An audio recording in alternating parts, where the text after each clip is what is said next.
ನಮಸ್ಕಾರ. ರಿವ್ಯೂ ಚಾನಲ್ಗೆ ಸ್ವಾಗತ. ನಾನು ಸೌಖ್ಯ ಗಾಂವ್ಕರ್. ಸಿದ್ದು ಸರ್ಕಾರಕ್ಕೆ ಬಹುದೊಡ್ಡ ಮುಖಭಂಗ. ಏನಿದು ಹಾಗಾದರೆ? ಇಂತಹ ದಾರಿಯನ್ನು ಹಿಡಿದದ್ದು ಯಾಕೆ ಸರ್ಕಾರ? ಗ್ಯಾರಂಟಿ ಈ ಹಂತಕ್ಕೆ ತಂದು ನಿಲ್ಲಿಸಿದೆಯಾ ಕಾಂಗ್ರೆಸ್ ಸರ್ಕಾರವನ್ನು?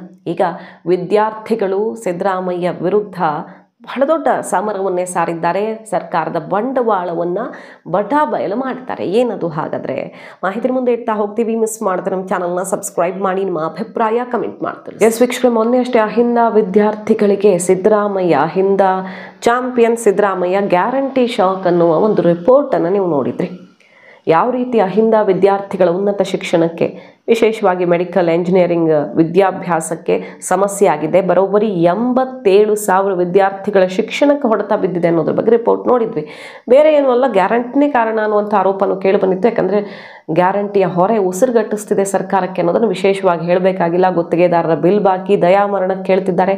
ಇಲ್ಲಿ ವಿದ್ಯಾರ್ಥಿಗಳ ಸ್ಕಾಲರ್ಶಿಪ್ ಬಾರದೆ ಅವರು ಕೋರ್ಸ್ಗೆ ಅಡ್ಮಿಷನ್ ತಗೊಂಡು ಈಗ ಅಡಕತ್ರೆಯಲ್ಲಿ ಸಿಕ್ಕಾಕೊಂಡಿದ್ದಾರೆ ಅನ್ನೋ ರಿಪೋರ್ಟನ್ನು ನೋಡಿದ್ವಿ. ಈಗ ನೋಡಿ ಹೊರಬಿದ್ದಿರುವಂಥ ಅಂಕಿಅಂಶ, ವಿದ್ಯಾರ್ಥಿಗಳು ಸಿದ್ದರಾಮಯ್ಯ ಸರ್ಕಾರದ ಬಂಡವಾಳವನ್ನು ಬಟಾಬಯಲು ಮಾಡಿದ್ದಾರೆ ಅಂಕಿಅಂಶಗಳ ಸಮೇತ. ರಾಜೀವ್ ಗಾಂಧಿ ಆರೋಗ್ಯ ವಿಮೆ ನಿಧಿಯನ್ನು ಸರ್ಕಾರಕ್ಕೆ ವಾಪಸ್ ಕೊಡಲು ಸೂಚಿಸಿದ್ದಾರೆ ಸಿದ್ದರಾಮಯ್ಯನವರು ಅನ್ನೋದರ ವಿರುದ್ಧ ಈಗ ಸಿಡಿದೆದ್ದಿದೆ ವಿದ್ಯಾರ್ಥಿ ಸಂಘಟನೆ ಮತ್ತು ಅಲ್ಲಿನ ಸಂಬಂಧಪಟ್ಟವರು. ಸಿಎಂ ನಡೆಯನ್ನು ಖಂಡಿಸಿ ಹೋರಾಟ ಶುರುವಾಗಿದೆ. ತೆರಿಗೆ ಹಣವನ್ನು ನೀವು ಅಸಲಿಗೆ ಶಿಕ್ಷಣಕ್ಕೆ ಹಾಗೆ ವಿಶ್ವವಿದ್ಯಾಲಯಗಳ ಅಭಿವೃದ್ಧಿಗೆ ಕೊಡಬೇಕಿತ್ತು, ಆದರೆ ಇಲ್ಲಿನ ಹಣವನ್ನೇ ನೀವು ತಗೊಳ್ತಿದ್ದೀರಿ ಅಂತ ಸಿಡಿದೆದ್ದಿರೋದು ಸರ್ಕಾರದ ದಮನಕಾರಿ ನಡೆಯ ವಿರುದ್ಧ ಪ್ರಬಲ ಪ್ರತಿರೋಧ ಚಳುವಳಿಗೆ ಇಳಿದಿದೆ. ಈಗ AIDSO ವಿದ್ಯಾರ್ಥಿ ಸಂಘಟನೆಗಳು ಧಿಕ್ಕಾರವನ್ನು ಹಾಕಿರೋದು ಸರ್ಕಾರದ ನಡೆಗೆ.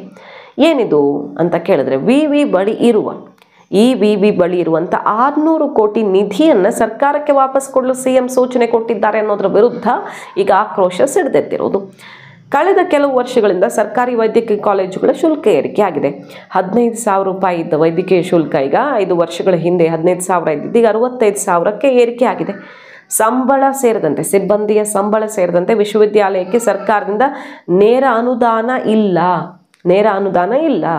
ಅಫಿಲಿಯೇಷನ್ ಪರೀಕ್ಷಾ ಶುಲ್ಕದ ಮೂಲಕ ಏನು ನಿಧಿ ಸಂಗ್ರಹ ಆಗಿದೆಯಲ್ಲ, ಅದರ ಮೇಲೆ ಈಗ ಸರ್ಕಾರ ಕಣ್ಣು ಹಾಕಿದ್ದು 600 ಕೋಟಿ ನಿಧಿಯನ್ನು, ವಿವಿ ಬಳಿ ಇರುವ 600 ಕೋಟಿ ನಿಧಿಯನ್ನು ಸರ್ಕಾರಕ್ಕೆ ವಾಪಸ್ ಕೊಡಿ ಅಂತ ಕೇಳಿರೋದು. ಜನರ ತೆರಿಗೆ ಹಣವನ್ನು ಶಿಕ್ಷಣಕ್ಕೆ ವ್ಯಯಿಸೋ ಬದಲು, ವಿದ್ಯಾರ್ಥಿಗಳ ಅಭಿವೃದ್ಧಿಗಾಗಿ ನೀವು ಯೋಚನೆ ಮಾಡೋ ಬದಲು ವಿದ್ಯಾರ್ಥಿಗಳಿಂದ ಸಂಗ್ರಹ ಆಗಿರುವ ಹಣದ ಮೇಲೆ ಕಣ್ಣು ಹಾಕಿದಿರಲ್ಲ, ಏನಾಗಿದೆ ಈ ಸರ್ಕಾರಕ್ಕೆ ಅಂತ ವಿದ್ಯಾರ್ಥಿಗಳು ಈಗ ಮುಗಿಬಿದ್ದಿರೋದು. ಈ ನಿಧಿಯ ಮೇಲೆ ಸರ್ಕಾರಕ್ಕೆ ಯಾವ ಹಕ್ಕು ಇಲ್ಲ, ನಾವು ಯಾವ ಕಾರಣಕ್ಕೂ ಇದನ್ನು ಒಪ್ಕೊಳ್ಳೋದಿಲ್ಲ ಅಂತ ದೊಡ್ಡ ಮಟ್ಟದ ಚಳುವಳಿಗೆ ಕರೆ ಕೊಟ್ಟಿರೋದು. ವಿಶ್ವವಿದ್ಯಾಲಯ ಸ್ವಾಯತ್ತತೆಯನ್ನು ಸರ್ವನಾಶಗೊಳಿಸುವುದಕ್ಕೆ ಹೊರಟಿದ್ದೀರಾ ಸಿದ್ದರಾಮಯ್ಯನವರೇ ಅಂತ ವಿದ್ಯಾರ್ಥಿ ಸಂಘಟನೆಗಳು ಮುಗಿಬಿದ್ದಿವೆ. ಸ್ನೇಹಿತರೆ, AIDSO all India democratic student organisation ಮಾತಾಡ್ತಾ ಇರೋದು.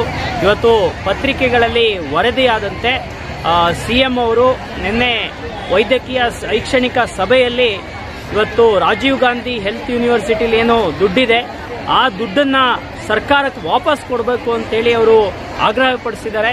ಇದನ್ನ AIDSO ವಿದ್ಯಾರ್ಥಿ ಸಂಘಟನೆಯಿಂದ ಕಟುವಾಗಿ ನಾವು ಟೀಕೆ ಮಾಡ್ತೀವಿ.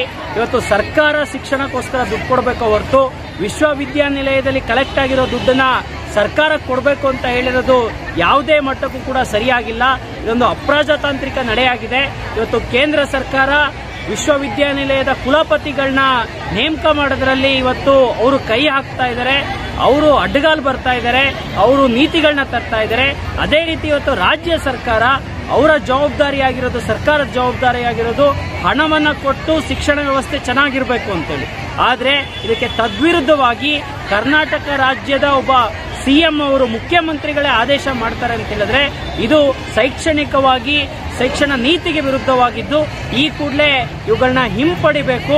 ಅವರು ಹೆಚ್ಚೆಚ್ಚು ವೈದ್ಯಕೀಯ ಕಾಲೇಜುಗಳು ಓಪನ್ ಆಗುವಂತೆ, ಇರೋ ವೈದ್ಯಕೀಯ ಕಾಲೇಜುಗಳಲ್ಲಿ ಮೂಲ ಸೌಕರ್ಯ ಇಂಪ್ರೂವ್ ಆಗೋದಕ್ಕೆ ಹಣವನ್ನ ಸರ್ಕಾರದಿಂದ ಬಿಡುಗಡೆ ಮಾಡಬೇಕು ಅಂತ ಹೇಳಿ AIDSO ವಿದ್ಯಾರ್ಥಿ ಸಂಘಟನೆ ಆಗ್ರಹಿಸುತ್ತೆ.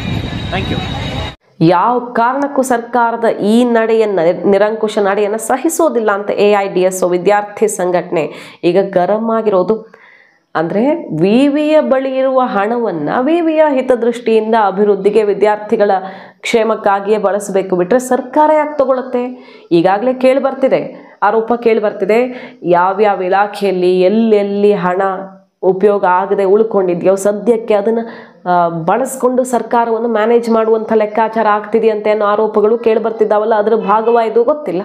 ನೋಡಿ, ಮೊನ್ನೆಯಷ್ಟೇ ಇಟ್ಟಂಥ ರಿಪೋರ್ಟನ್ನು ಮತ್ತೊಂದು ಸಲ ನೆನಪು ಮಾಡ್ತಿದ್ದೀವಿ. ಹೇಗೆ ಅಹಿಂದ ವಿದ್ಯಾರ್ಥಿಗಳಿಗೆ, ಪರಿಶಿಷ್ಟ ಅಲ್ಪಸಂಖ್ಯಾತ ಹಿಂದುಳಿದ 87,000 ವಿದ್ಯಾರ್ಥಿಗಳಿಗೆ ಶಿಕ್ಷಣಕ್ಕೆ ಹೊಡೆತ ಬಿದ್ದಿದೆ ಅನ್ನೋದನ್ನು 2 ವರ್ಷಗಳ ಹಿಂದೆ ವೈದ್ಯಕೀಯ ವಿದ್ಯಾರ್ಥಿಗಳಿಗೆ 30% ಮಾತ್ರ, 30% ಮಂದಿಗೆ ಮಾತ್ರ ಸ್ಕಾಲರ್ಶಿಪ್ ಹಣ ಬಂದಿತ್ತು. ಈಗಂತೂ ಅದು ಬಂದೇ ಇಲ್ಲ. ಕಳೆದ 2 ವರ್ಷಗಳಿಂದ ಬಂದೇ ಇಲ್ಲ ಅನ್ನುವಂಥ ಕೂಗೆದಿದೆ. ವಿದ್ಯಾರ್ಥಿಗಳು ಬಹಳ ಅಸಮಾಧಾನದಲ್ಲಿದ್ದಾರೆ.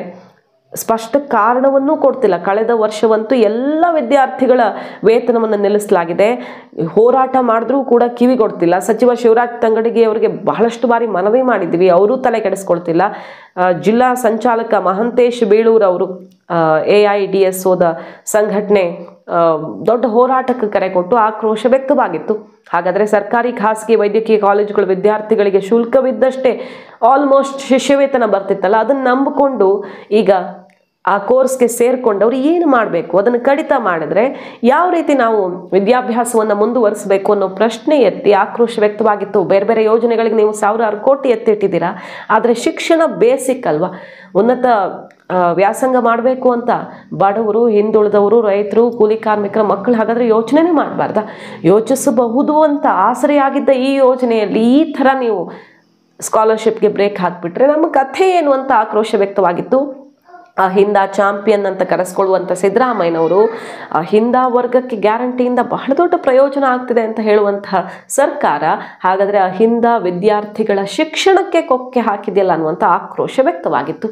ಈಗ ನೋಡಿದ್ರೆ ರಾಜೀವ್ ಗಾಂಧಿ ವಿವಿಯ ನಿಧಿಯನ್ನು ಕೊಡಿ, 600 ಕೋಟಿ ನಿಧಿಯನ್ನು ಸರ್ಕಾರಕ್ಕೂ ಕೊಡಿ ಅಂತ ಕೇಳಿರೋದ್ರ ವಿರುದ್ಧ ಆಕ್ರೋಶ ವ್ಯಕ್ತವಾಗ್ತಿದೆ. ಒಟ್ಟಾರೆಯಾಗಿ ಇದೆಲ್ಲವೂ ಗ್ಯಾರಂಟಿ ಎಫೆಕ್ಟ್, ಗ್ಯಾರಂಟಿಯ ಹೊರೆಯನ್ನು ತಾಳಲಾರದೆ ಸರ್ಕಾರ ಇಂತಹ ದಾರಿ ಹಿಡಿದಿದೆಯಾ ಅನ್ನುವಂಥ ಆರೋಪ ಕೇಳಿ ಬರ್ತಾ ಇರೋದು. ಮಾಹಿತಿ ನಿಮ್ಗೆ ಇಷ್ಟ ಆಗಿದ್ರೆ ಮಿಸ್ ಮಾಡಿದ್ರೆ ನಮ್ಮ ಚಾನಲ್ನ ಸಬ್ಸ್ಕ್ರೈಬ್ ಮಾಡಿ, ನಿಮ್ಮ ಅಭಿಪ್ರಾಯ ಕಮೆಂಟ್ ಮಾಡಿ ತಿಳಿಸಿ. Thank you.